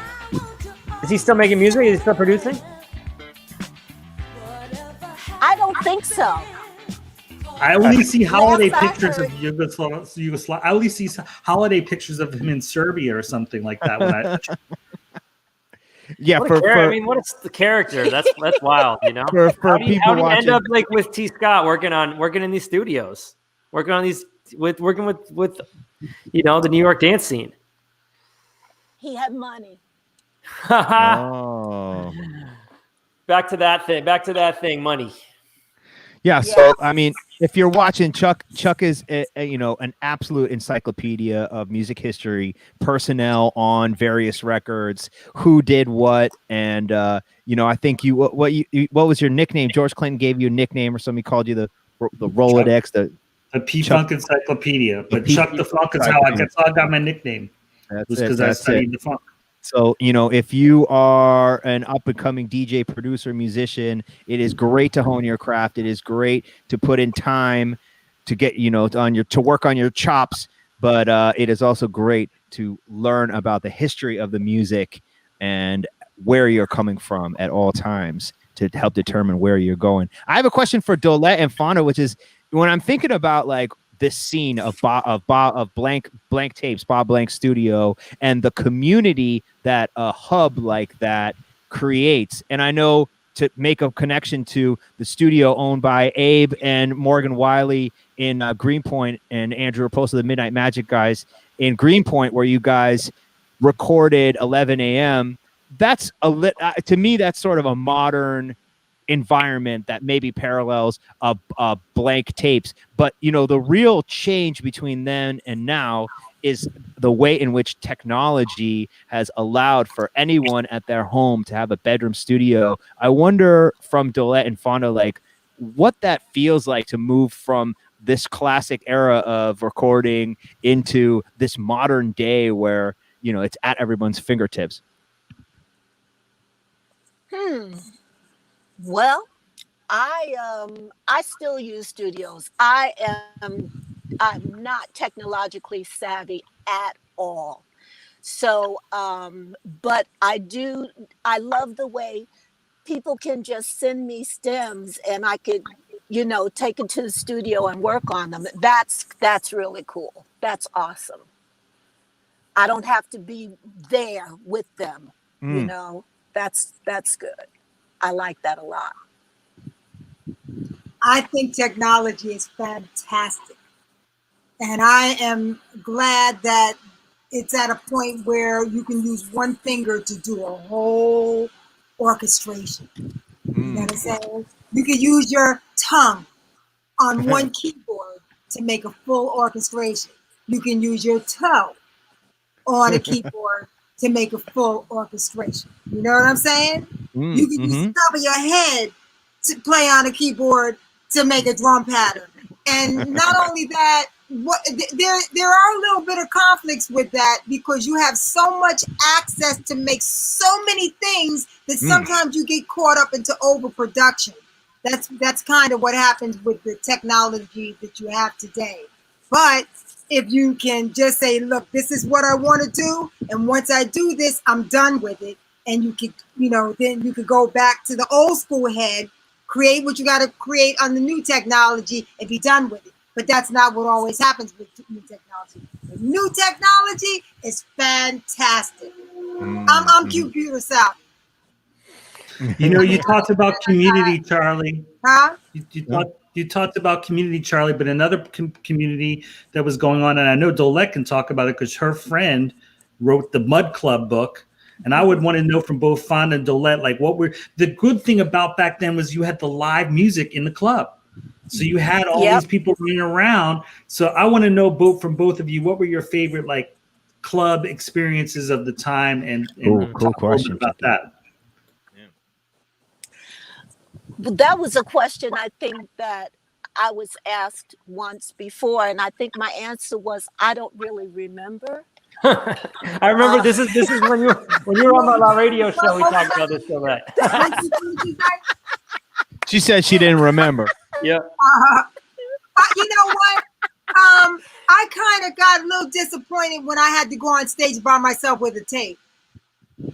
Oh, like doing a live PA kind of thing? I was kind of a little disappointed that that I'm up on the stage with all this music surrounding me and I'm the only one on the stage. That kind of like got to me a little bit. Because, you know, like musicians, you know, when you're on stage and you're playing with the musicians, you can play off of them. Yeah, but when you're on stage by yourself, it's like all eyes on me. That's what I was talking about. That era, like of Haraz, Bond, Underground, Mud Club. But they I've were studied like that it. too, though. They didn't had have. Okay.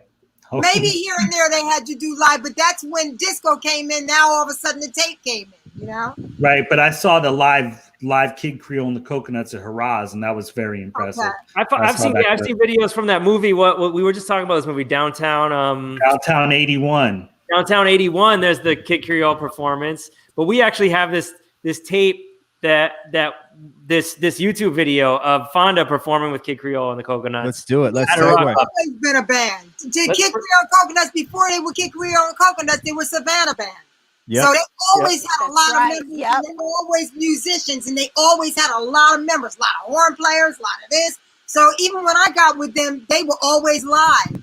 You couldn't get on stage with a tape with them. They might have did some stuff in Europe or whatever, but they were always live. They always had the Kundi Mundi, always playing the horn, you know? Oof. Yeah, the audio on this one's terrible. We could just mute the audio. Oh, I never even see but the video. I never even seen it. Embarrassed to look at it. He's gonna start singing here. You'll see Fonda in a minute. She's gonna come up in front of the stage right after. That's August Darnell. And I'm feeling his suit. His suit. You're gonna see Fonda, and she's wearing a zoot vibes. A coconuts.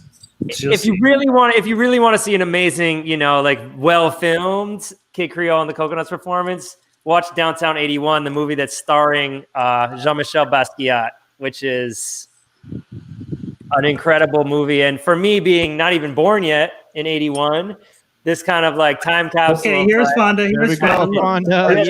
Here's Fonda. Oh my gosh. She's looking straight out of Honolulu. But yeah, no, Downtown 81 like captures what I imagine like this like era of downtown New York was all about. The good, the bad, and the ugly. But you know, for me being a kid, you know, being a baby still, it's very much romanticized. Oh, for me too, absolutely. This is like, you know, for us looking back is the absolute golden age when so much is going on, and it's all coming from New York. It's just I mean, not all, but so much happening in New York. What an exciting. Well, it's exciting to go. Dolette says she may not remember, but I do want to give a plug to her friend, Mr. Richard Bach, who wrote the Mud Club book, which that's on next to my reading. Yeah, Richard Bach. That's my next to my reading list. So cool. Yeah. It's a good book because he was a doorman. He was a doorman at the Mud Club, and he's got a lot of great stories and a lot of great photographs of that time. And I laugh and say I don't remember. I don't remember because I didn't really perform in those clubs that much. I partied in them a lot, but my performances were, you know, I didn't really perform in the clubs. I just hung out there. So were you on tour, Dolette? You were just on tour a lot with all these different bands, right? Yeah. I was what I considered a road doll. I was on the road for years and years and years with all those bands. What was that like in the 70s and 80s of course versus? I recorded with some of them. Right. What was that like being on the road at that time? I really didn't start serious road touring until the early 80s. And I think my first real road tour was with Talking Heads. And it was interesting because it was low budget.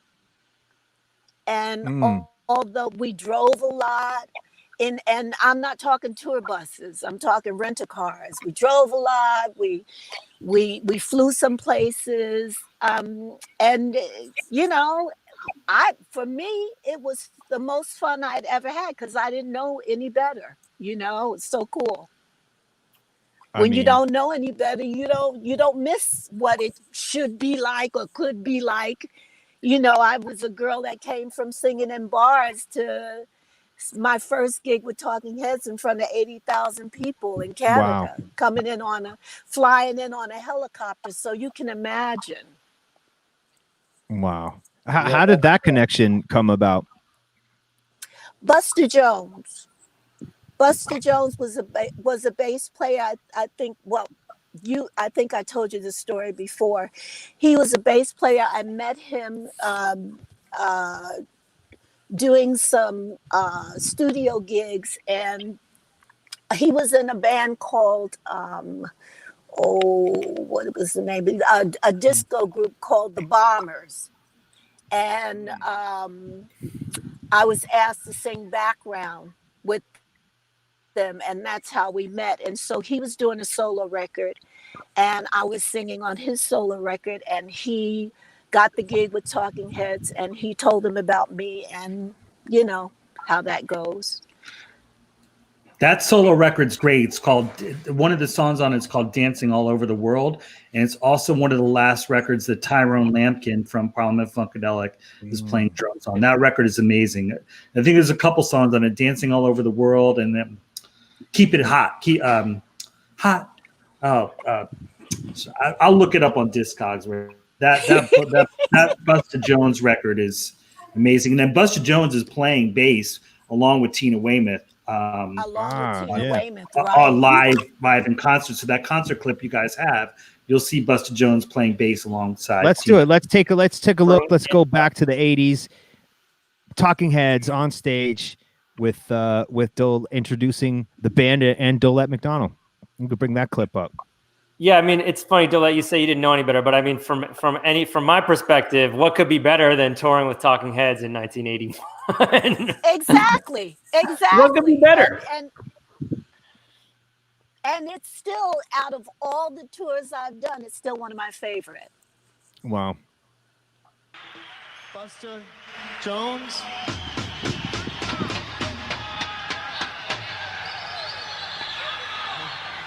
Chris France, Adrian Ballou, and Tina Weymouth. I think we missed the Dolette intro, but it's all right. We're going to see Dolette right now. David Byrne. And we've got some primo Parliament Funkadelic members in the band on this tour as well, right? Bernie Worrell. Yeah. Bernie Worrell. There he is right there. There he is. Also can be seen on Stop Making Sense video.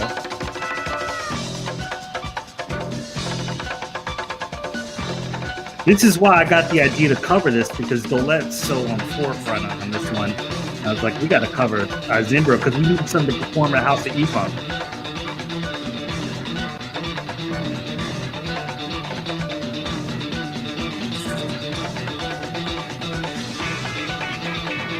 Where is this concert taking place? This is Rome, 1980. Rome, 1980.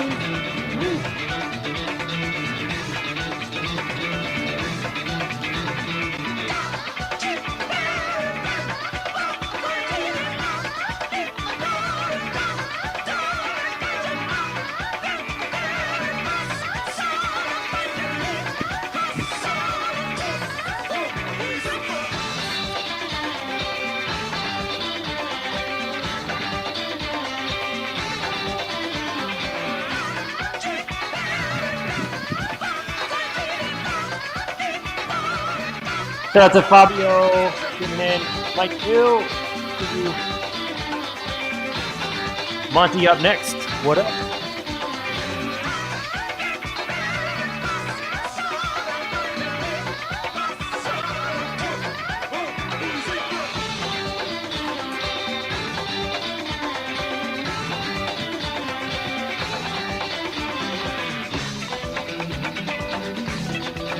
Man, this record live is just is insane.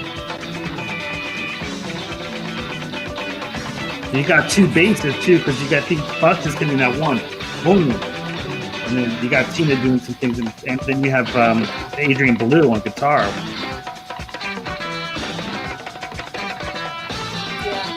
Steve Scales on percussion. Yep.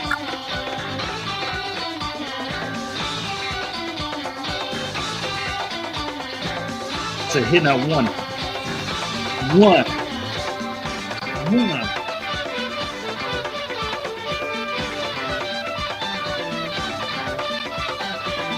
So Tina and Bust have a call and response going on the bass. It's really cool.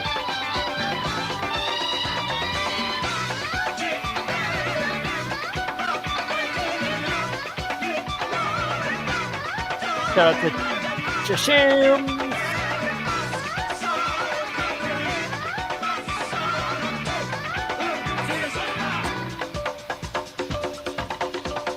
So cool.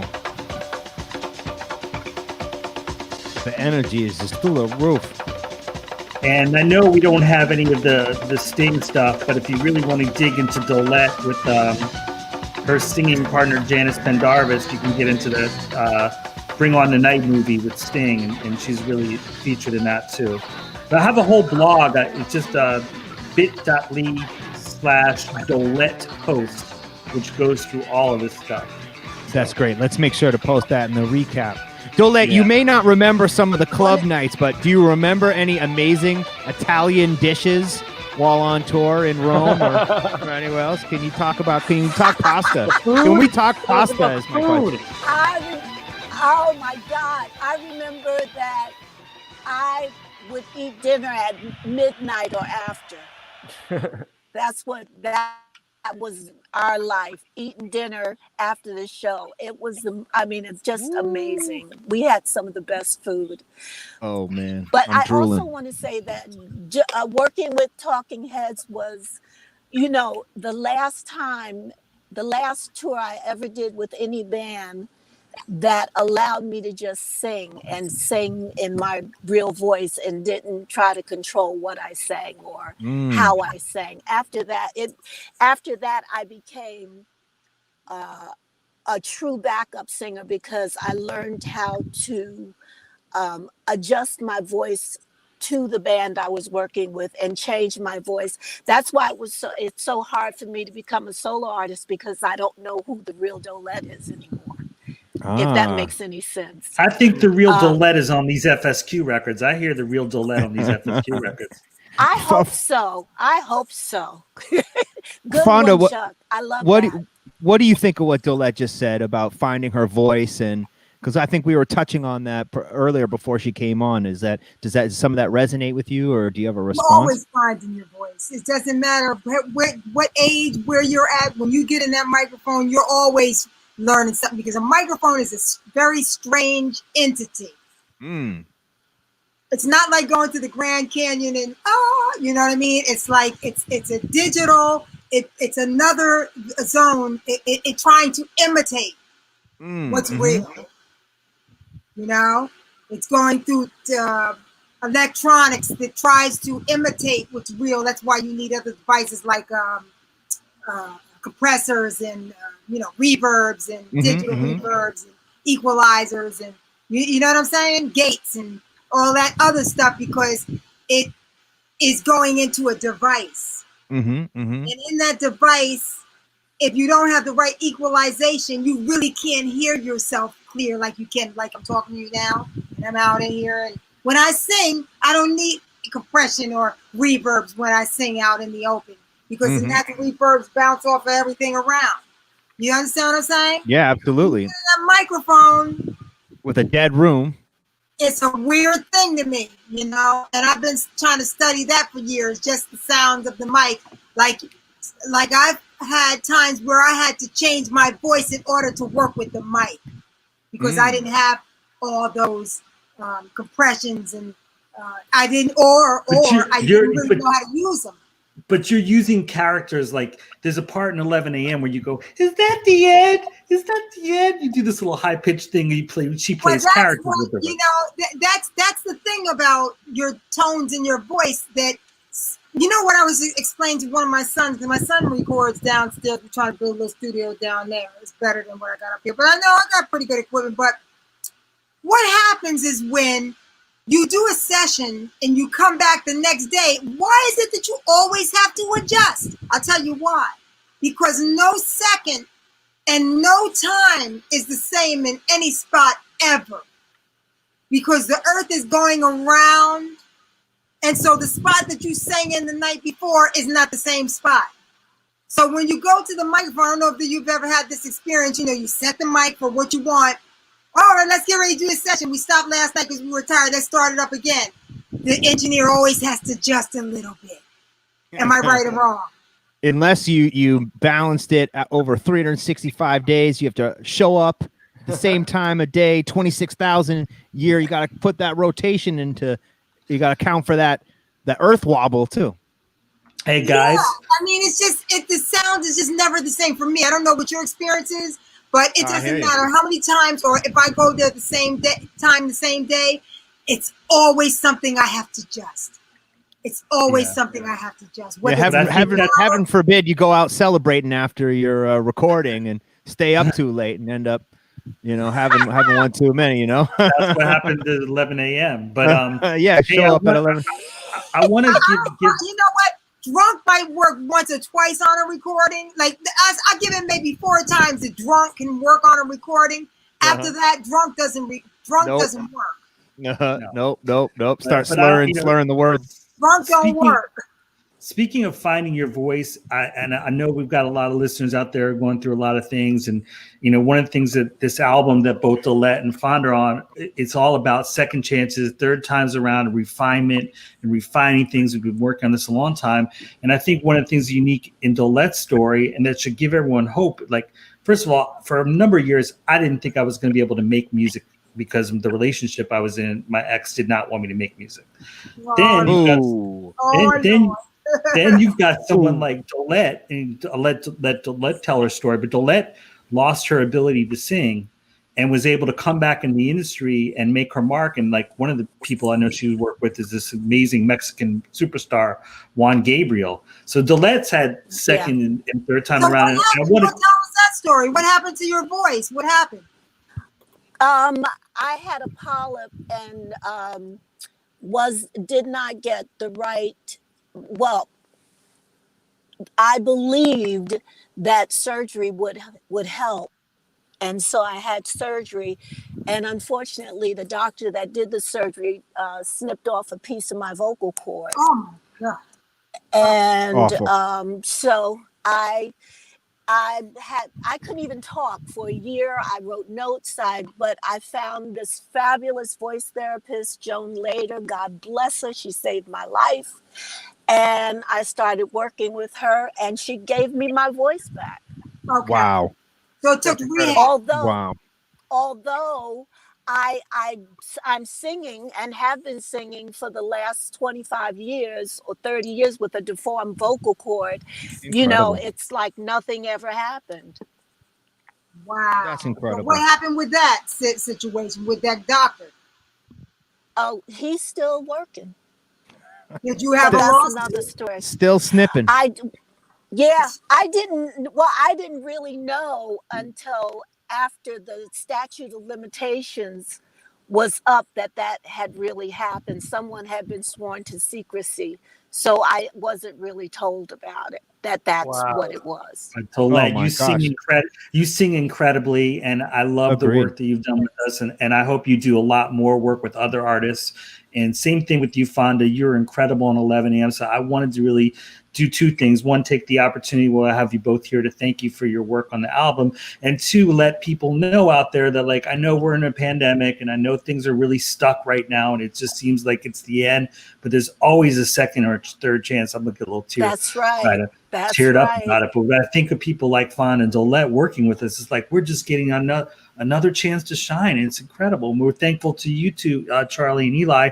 And you can get it on the Soul Clap Records Bandcamp. There's even a subscription. So I really want to thank you. So I had to get my emotional moment.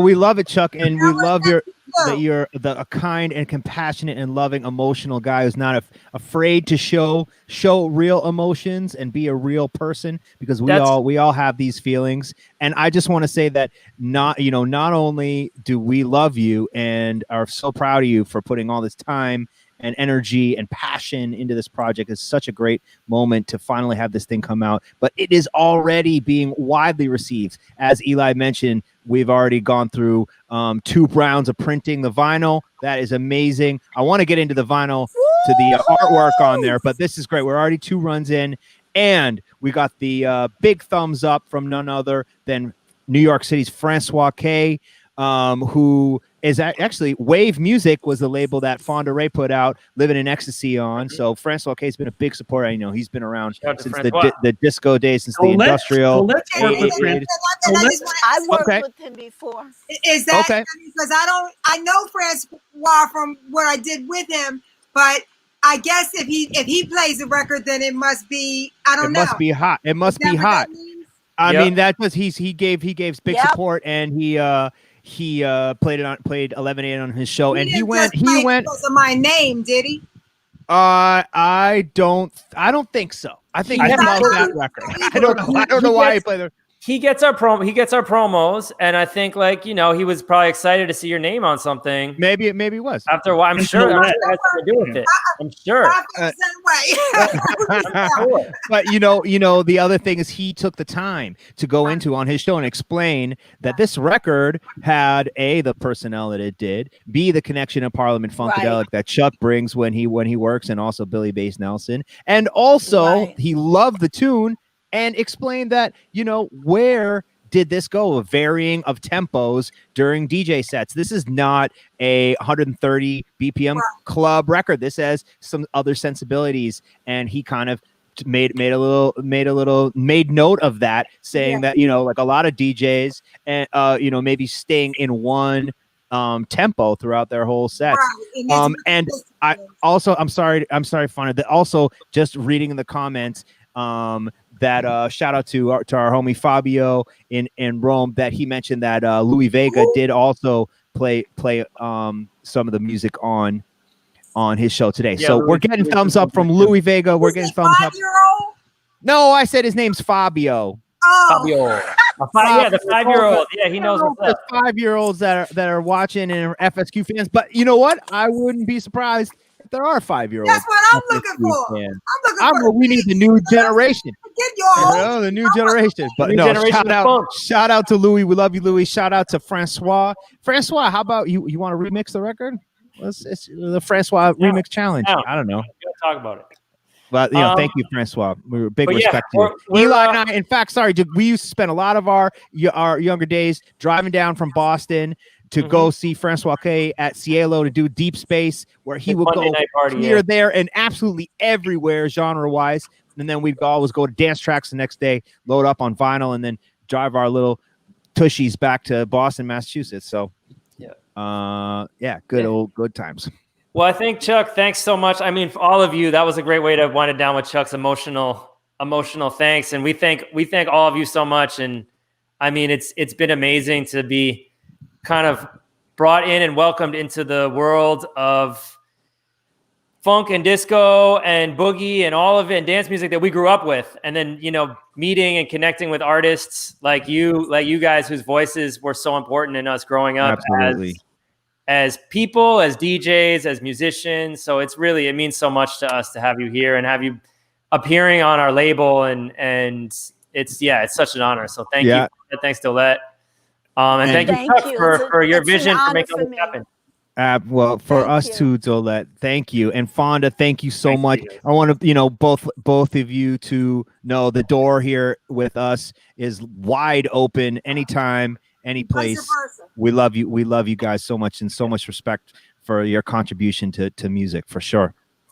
And then remember, there's a second Come to chance, a third Savannah. time around. We'd a love to. fourth I round. can come, Dolette. I almost got to visit you on my way back to Florida or from Florida, but I'm gonna make that. I'm gonna make that we're happen. both due for visits. We're due for visits.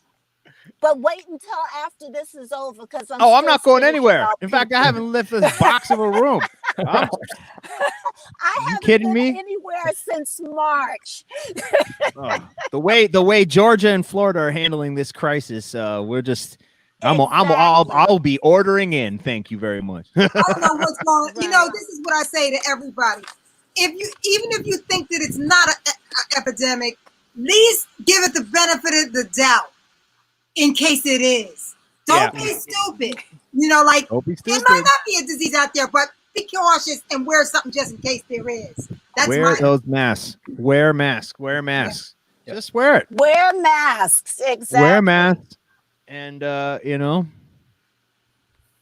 you go. Yep. Or cover up. If not to protect yourself, to just respect for everybody else out there. Yep. We gotta show some love for each other and be a little bit empathetic. It's called respect. Yeah, show some respect. All right. Well, thanks again. Thanks again, y'all. Hopefully Love you we'll get to guys. see each other in real life soon. So much love. Keep that Absolutely. music strong. Love you guys. Thank you. Whew, man. Chuck, we're gonna keep. Oh, we're gonna have to. Let's throw Chuck back in. Yeah, Can we get Chuck back in there? Yeah, Chuck, Chuck. hey. What's up? Can we take it? Do we have time to look at the album art, or should we let people discover that on their own by purchasing the vinyl? Yeah, they gotta buy the wax, man. All right, buy the wax. The artwork is done. Can you tell us a little bit about the artwork? We can bring it. Do we have the artwork? Do we have it queued up, Johnny? Can you bring You it know up? what? We should get Stozo on the SCHMOOZE at some point. Stozo is one of the 3 P-Funk artists. Now you see Fonda Rae, you see Billy Bass Nelson, you see Nona Hendrix, you see Skeet, Denise King, Trelude, Dolette. I mean, you hope that they like it. Like G Coop said that he didn't really like his character. They're characters. And I asked Dozo to do the artwork in the style of the album covers he did for Parlette, Fred Wesley and the Horny Horns. And you know what he said to me? He said, Chuck, we don't have the same psychedelics that we used to have back then. I'll try my best. So I really put Stozo over the barrel. And if you see in the back, maybe you see some people you recognize, maybe. Oh wait, flip back. I recognize those guys on the last one. Oh wait, who's that? Who are those guys? Other people. Look at those teeth, Eli. What? Oh, I got big. I know I got a pat because I have big teeth. So this is like you got some big teeth. I know I got like patchy beard, but that's patchy. That's the point of this stuff, right? It's the caricatures. I love that. No, I'm just playing. I love it too. That's amazing. And we got it in there. And a shout out to Seth Magoon, who big shout out. We love Seth. With me and put all of the credits into Ingroove, the distribution system. So if you go on Tidal and you stream the album, you want to see the credits. If you need the digital credits, they're there. The lyrics are on Apple Music. So without Seth, we couldn't have delivered any of that. Seth is our label manager. Big shout out to Seth. And he made the vinyl. And he did the vinyl. Yep. Seth did. He did. Vinyl is dope. Well, yeah. Thanks again, Chuck. It's great to. What are you gonna say? I was just gonna say real quick. So you've got Stozo, one of the P-Funk artists. You guys got Pedro Bell on the Funkadelic Soul Clap. Yes, we did. We had Overton did Sadi for Sadi's records. Now you guys have had the trifecta of P-Funk artists on Soul Clap records. It's incredible. Because Pedro Bell passed away, so you got one of the last things. We got lucky. Maybe I should pull up that vinyl. What's our vinyl thoughts? Well, see, it kind of like took a turn because, we had this thing planned and that thing planned.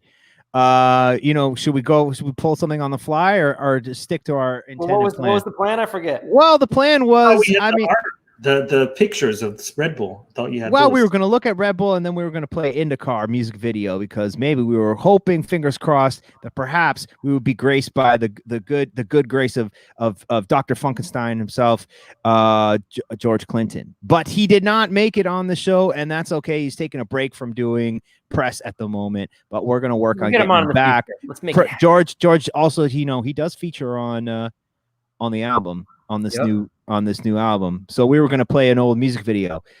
I feel like maybe we should take it in another direction, but I don't have anything. So I think no, hold on. So the final thought is this. Again, to what I said about Fonda and Dolette, right? They're still doing it. So for all y'all that think things are paused or stuck or you're not going to get to do what you want to do, just persevere. And there's a second chance. This is the third time around. That's what reprise means. And there's a fourth era, there's a fifth eon, and there's a sixth epoch. So there's plenty epoch. And right. So there are plenty of phases, and you're going to get your chance. And I believe in you, all you people watching out there, that you can do it. And if you need to talk to me about something that you're trying to manifest, I'd be happy to talk to you about it. It's just manifest, things will come around. That's right. Chuck, what about some old FSQ? You got any FSQ music videos we could show? Jeez. There's me playing with P-Funk, Chuck the Funk, Atomic Dog. Yeah, let's throw that up. Let's let him go with the old Chuck doing his dance moves on stage. That feels appropriate. Yeah, it's probably legendary. Let me just pull it up. Let's pop that in the chat, and then maybe watch us at home. I know a lot of kids out there. They're watching Fortnite and they're doing the dance moves from Fortnite. I urge you to quit that nonsense and study the dance genius of Chuck the Funk Fishman. Yeah, well, we didn't have video games. We had record stores to go to as a kid. I just put it in the chat for you. Oh, and nightclubs, which we don't have anymore either. Well, but that's the thing that's interesting to me. I missed that era of nightclubs because I was only like 13, 14. So it's incredible. I was listening to what was called dance music, but I didn't know the clubs were going. So like that's why I like reading this book, Tim Lawrence, Life and Death on the Dance Floor. Oh yeah, that's a great. That's a great one. Yep. But I had all the records that they were playing. I just didn't know there were nightclubs because I was 13, 14. Well, that was also the beauty of P-Funk, I think. Is like, those are concerts you went to dance. Those are not concerts you go to just stand around and watch. Those are participatory concerts. So, as a teenager going to those concerts, it was still connected, right? Yeah. And we had Dancing on Air, which was a local UHF television channel. So we could go to that, wait in line to get on your chance to get on TV. All right. Well, let's bring up Chuck the Funk. To do Atomic Dog, and we'll sign off. Next week, we got the Chosen Few, Terry Hunter, Bam, Wayne Williams, Wham, Mike Dunn, Slam. Chicago's finest. That's right. We're going to be talking about what's going on, take a look back to their Chosen Few barbecue, and talk music. I mean, Chosen Few was established in the late 70s is when Wayne Williams, who was A&R for tracks and other things. So, I mean, there's a lot of Chicago history there. And we love those guys. So, all right, let's bring. Thank you, Chuck. Chuck, we love you. Thanks for tuning in, everybody. We'll see y'all next week. You can't dance to every record on the dance floor. We sure as hell try. Here's a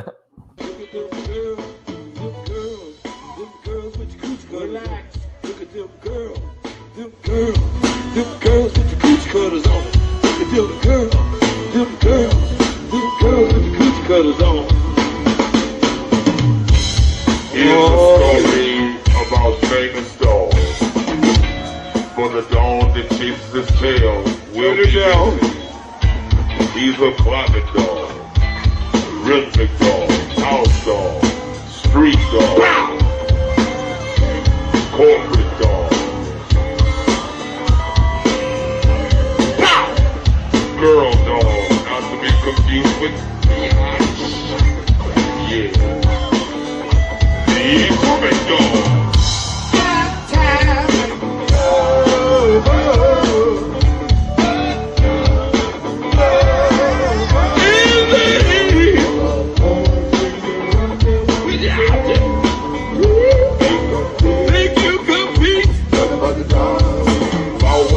You be oh, you be a bow wow, you be oh, you be a bow wow wow, you be oh, you be a bow wow, you be oh, you be a. I feel the in a problematic society. They don't have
Chuck. You the dog catcher. You the dog catcher. You the dog catcher. You the dog catcher. You the dog catcher. Ooh, the dog catcher. You the dog catcher. You the dog catcher. Go ahead, Chuck. Put your hands together, y'all. Big man. Go ahead, Chuck. Everybody clap your hands. Come on, y'all. Y'all say, bow, wow, wow, yippee-yo, yippee-yay. Bow, wow, wow, yippee-yo, yippee-yay. Bow, wow, yippee-yo, yippee-yay. Get it.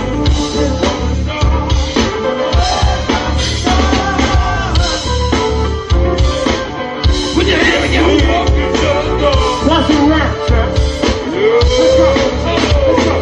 Dog. I'm a dog. Maybe a bulldog. Maybe a terrier. But I'm gonna lick your baby. Lick your baby. Woof. I'm a dog catcher. Everybody know me. Like that. That's it for Chuck, y'all. Give it up for Chuck, your prisoner. Give it up for Chuck, y'all. But it's nothing. Dog is me. Dog is me. Dog is me. Feel like that. Go, Chuck. The dog is in me. The dog is me. In line. Come in line.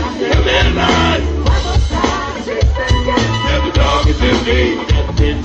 Oh, back. Chuck, Chuck, Chuck, Chuck, Chuck, Chuck, Chuck, Chuck, Chuckity, Chuckity, Chuckity.